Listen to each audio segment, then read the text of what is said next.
Hello, good evening everyone and welcome to my YouTube channel। अप्रैल के महीने की सर्द रात थी। दुनिया का सबसे बड़ा बहरी जहाज टाइटैनिक, जिसको अनसिंकेबल यानी कभी ना डूबने वाला कहा जाता था। टाइटैनिक अटलांटिक ओशन के बर्फीले पानी में चल रहा था। ये टाइटैनिक का पहला सफ़र था। 800 फीट से भी लंबे और 45,000 टन वजनी टाइटैनिक में आधी रात को हज़ारों मुसाफिर सफ़र कर रहे थे। मुसाफिर सुकून से सो रहे थे। ये मुसाफिर बरतानिया के शहर साउथहैम्पटन से अमेरिका के शहर न्यूयॉर्क की तरफ सफ़र कर रहे थे कि अचानक टाइटैनिक एक आइसबर्ग से जाकर टकरा गया और टाइटैनिक जैसे अजीमुल शान बहरी जहाज़ में देखते ही देखते पानी भरना शुरू हो गया। टाइटैनिक हज़ारों मुसाफिरों के साथ डूबना शुरू हो गया।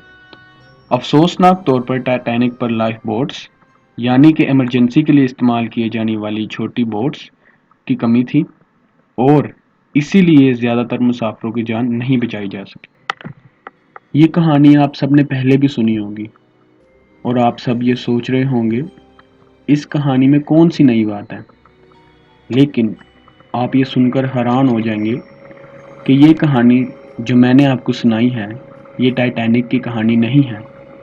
ये कहानी दरअसल 1898 में लिखी जाने वाली एक किताब की कहानी है। हैरत अंगेज तौर पर इस किताब का टाइटल भी the rack of the Titan यानी टाइटन नामी जहाज का मलबा।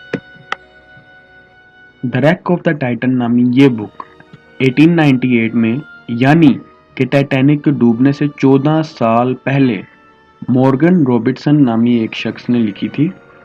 उस वक्त तो टाइटैनिक का कॉन्सेप्ट भी मौजूद नहीं था। टाइटैनिक की तमीर 1909 में शुरू हुई थी, जिसका मतलब ये कि 1898 में किसी ने टाइटैनिक का सोचा तक नहीं था। इस किताब में एक कहानी लिखी गई जिसमें दुनिया के सबसे बड़े बहरी जहाज का जिक्र किया गया। हैरत अंगेज तौर पर किताब में बहरी जहाज का नाम टाइटन बताया गया, जो कि टाइटैनिक के नाम से बिल्कुल मिलता जुलता है। दूसरी अजीबोगरीब बात यह है कि इस किताब में बताया गया है कि टाइटन कभी डूब नहीं सकता, यानी कि ये अनसिंकेबल है। और हम सब जानते हैं कि टाइटैनिक को बनाने वाली कंपनी और इसके कैप्टन ने भी यही दावा किया था कि ये डूब नहीं सकता, यानी कि ये भी अनसिंकेबल है। किताब में टाइटन को दुनिया का सबसे बड़ा और तेज बताया गया है और टाइटैनिक भी दुनिया का सबसे बड़ा और सबसे तेज बहरी जहाज था। अब आप सब ये सोच रहे होंगे कि इतने सारे इत्तेफाक कैसे हो सकते हैं, लेकिन आगे की बात सुनकर आप और ज़्यादा हैरत में डूब जाएंगे। इस किताब में टाइटन की लंबाई और स्पीड उतनी ही बताई गई है जितनी असल में टाइटैनिक की थी। टाइटन की लंबाई 800 फीट बताई गई है, जबकि टाइटैनिक की लंबाई 882 फीट थी। और जिस स्पीड से टाइटैनिक आइसबर्ग से जाकर टकराया था वो स्पीड 22.5 नॉट्स थी और किताब में जिस स्पीड से टाइटन आइसबर्ग से जाकर टकराया वो 25 नॉट्स यानी तकरीबन उतनी ही थी जितनी के टाइटैनिक की थी।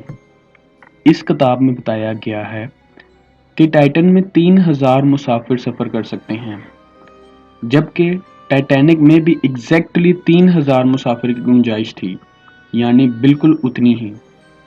इस किताब में बताया गया है कि टाइटन में 2500 मुसाफिर सफ़र कर रहे थे और जबकि टाइटैनिक में 2200 मुसाफिर सफ़र कर रहे थे।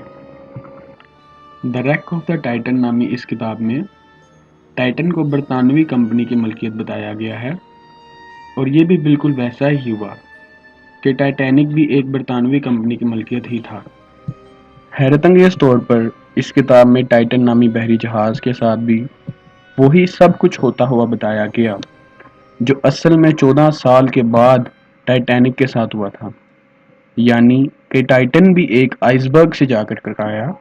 यानी कि इस किताब में टाइटन भी एक आइसबर्ग से जाकर टकरा जाता है, और हम सब जानते हैं कि टाइटैनिक भी एक आइसबर्ग से जाकर टकरा जाता है। यही नहीं, बल्कि इस किताब में जिस स्पीड से टाइटन जाके आइसबर्ग से टकरा जाता है, हकीकत में टाइटैनिक भी एग्जैक्टली उसी स्पीड से जाके आइसबर्ग से टकरा जाता है।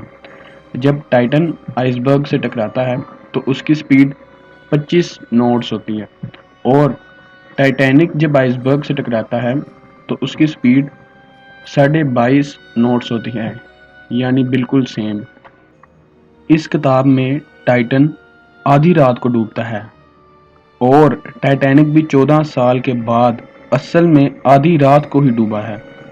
दोस्तों, ये नहीं, टाइटन में भी लाइफ बोट्स की कमी थी, और टाइटैनिक में भी बिल्कुल वैसा ही हुआ कि लाइफ बोट्स की कमी की वजह से ज़्यादातर मुसाफिरों की जान नहीं बचाई जा सकी। The rack of the Titan नामी इस किताब में टाइटन नॉर्थ अटलांटिक ओशन में डूबा था, और हैरत अंगेज तौर पर टाइटैनिक भी नॉर्थ अटलांटिक ओशन में ही डूबा है। इस पूरी सिरा नॉवल में ये सब कुछ लिखा जाना इत्तेफाक था या बात कुछ और थी। जब टाइटैनिक डूबा तो लोगों की नज़र इस किताब पर पड़ी। इतनी ज़्यादा सिमिलैरिटीज़ होने की वजह से दुनिया हैरान हो गई। कुछ लोगों ने इस किताब के राइटर को, मॉर्गन रॉबिन्सन को, टाइम ट्रैवलर का नाम दे दिया कि वो एक टाइम ट्रैवलर था जिसने ये सब कुछ लिखा। दोस्तों, इस मुतल्लिक आपका क्या ख्याल है, कमेंट सेक्शन में ज़रूर बताएं, और अगर आपको वीडियो पसंद आई हो तो वीडियो को लाइक करना मत भूलिएगा, और ऐसी मज़ीद इंटरेस्टिंग वीडियोस देखने के लिए इस चैनल को सब्सक्राइब कर दें। आप अपना बहुत सारा ख्याल रखें। फिर मुलाकात होगी एक नई वीडियो के साथ। Thank you so much.